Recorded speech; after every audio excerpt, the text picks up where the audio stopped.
Welcome to GGL news.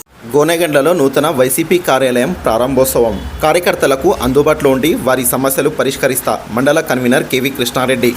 Kurnool జిల్లా మండల కేంద్రమైన గోనెగండ్ల చదువుల రామయ్య కాలనీ ఎదుట బుధవారం వైసీపీ నూతన కార్యాలయాన్ని వైసీపీ మండల కన్వీనర్ కేవీ కృష్ణారెడ్డి ప్రత్యేక పూజలు నిర్వహించి ప్రారంభించారు. ఈ సందర్భంగా కేవీ కృష్ణారెడ్డి మాట్లాడుతూ కూటమి ప్రభుత్వం ఎన్నికల సందర్భంలో ఇచ్చిన హామీని అమలు చేస్తే వైసీపీ నాయకులుగా స్వాగతిస్తామని, ఇచ్చిన హామీలు అమలు చేయకుంటే ప్రశ్నిస్తామన్నారు. వైసీపీ కార్యకర్తలకు అన్ని వేళల్లో అందుబాటులో ఉండి వారి సమస్యల పరిష్కారానికి కృషి చేస్తానన్నారు. పార్టీ కార్యాలయం ద్వారా కార్యకర్తలకు అందుబాటులో ఉంటూ పార్టీ బలోపేతానికి చర్యలు తీసుకుంటానన్నారు. ఈ కార్యక్రమంలో వైసీపీ మాజీ మండల కన్వీనర్ దొరబాబు నాయుడు, మాజీ జెడ్పీటీసీ కాశీ విశ్వనాథ్ రెడ్డి, వైసీపీ మండల ఉప కన్వీనర్లు చికెన్ రాజా, పేట అల్లబకాష్, వాల్మీకి నియోజకవర్గపు నాయకులు మురళీనాయుడు, మాజీ market yard vice chairman Mansoor, Unchala Ranganna, Kairavadi గ్రామ కీలక నాయకురాలు అరుణమ్మ, మండల వైస్ ఎంపీపీ వెంకటరామిరెడ్డి, వైసీపీ నాయకులు కార్యకర్తలు పాల్గొన్నారు. ఎంగూటి కృష్ణారెడ్డి గారికి మా శుభాభివందనాలు. ఇక్కడ వచ్చిన పల్లె ప్రజలందరికీ, కార్యకర్తలకు, నాయకులకు, అలాగే పాత్రికేయ మిత్రులకు అందరికీ ఈరోజు వాళ్ళకి ధన్యవాదాలు తెలుపుతున్నాం.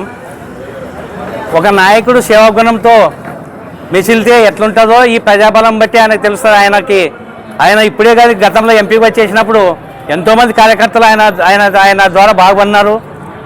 ఎప్పుడు సొంత డబ్బులతోనే రాయకం చేసిన నాయకుడు మన పెద్దలు కృష్ణారెడ్డి గారు.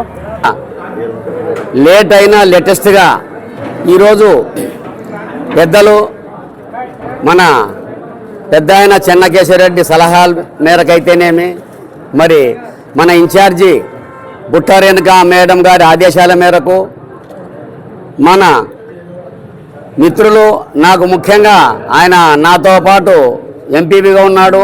2006 నుంచి 2011 వరకు నేను జెడ్పీటీసీగా ఉన్నాను. ఈరోజు చాలా శుభదినమని నేను తెలియజేస్తున్నాను. ఎందుకంటే అంత మండలంలో ప్రతి గ్రామంలో కూడా అందరికీ కూడా బాగా పరిచయాలు ఉన్నవి. అధ్యక్షులు జగన్మోహన్ రెడ్డి గారికి, మరియు మన ఇన్ఛార్జి బుట్టారేణుకమ్మ గారికి, మరియు మన పెద్దలు చెన్నకేశ్వరరెడ్డి గారికి, మరి మా వైఎస్ఆర్ కార్యకర్తలు, గోనెగండ్ల మండల వైఎస్ఆర్ కార్యకర్తలందరికీ, ప్రజలందరికీ నా హృదయపూర్వక నమస్కారాలు. ముఖ్యంగా మేము ప్రభుత్వాన్ని అనవసరమైన విమర్శలు చేయడము, వాళ్ళు పనులు చేస్తే వాళ్ళు ఇచ్చిన హామీలను నెరవేర్చాలని చెప్పే ఉద్దేశంతోన మేము వాళ్ళతో ఈ పనులు మీరు ఇచ్చిన హామీలను ప్రజలకు చేరాలనే ఉద్దేశంతో మాట్లాడుతున్నాము. కానీ మీరు పథకాలు చేస్తే మాకు మాట్లాడాల్సిన అవకాశం కూడా ఉండదు. ఒకటి రెడ్ బుక్ రాజ్యాంగాలు, ఆ రాజ్యాంగాలని చెప్పి మీరు అధికారులను భయభ్రాంతులకు గురి చేస్తే అధికారులు వాళ్ళైనా ఏం చేయలేరు.